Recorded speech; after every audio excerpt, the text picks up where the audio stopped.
Mahaba-habang gamutan ang haharapin ng isang dalaga sa Northern Samar. Nagkapatong-patong ang kanyang sakit dahil na rin daw sa kanyang unhealthy lifestyle. Para bigyan ng mukha ang balita, Mobile Journal, Yeda Pascual. Pilit lumalaban para sa kanyang buhay ang isang dalaga mula Catarman, Northern Samar, sa kabila ng kanyang malubhang karamdaman. 2 taon ng dialysis patient si Magela Lovina, 23 anyos. Ang inangkalang problema lang sa bato, dulot pala ng komplikasyon sa isa pa niyang sakit na huli na bago natuklasan.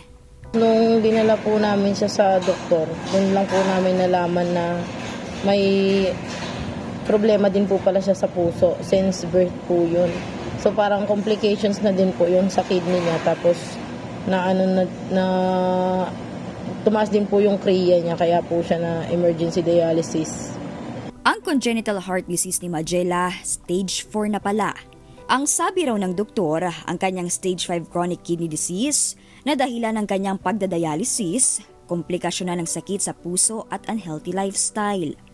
Lagi raw kasi siyang puyat sa pagkatrabaho sa karinderya noon at nakasanayan pa raw ni Magela uminom palagi ng energy drink para hindi antukin. At nito lang nakaraang taon, nadagdagan pa siya ng sakit. Last check po nung doktor, nung nasa Catarman pa po kami, kasi 18 days po kami na-admit doon sa NSPH po. May ano din po pala siya, may bato din po siya sa gallbladder niya.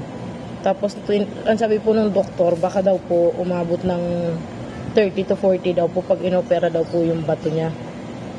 Ngayon naka-admit pa rin si Magela sa ospital at patuloy na inoobserbahan para malaman kung anong gamutan ang gagawin sa kanya. Hindi po siya nakakatulog ng maayos, tapos hindi po siya makakain kasi wala daw po siyang gana.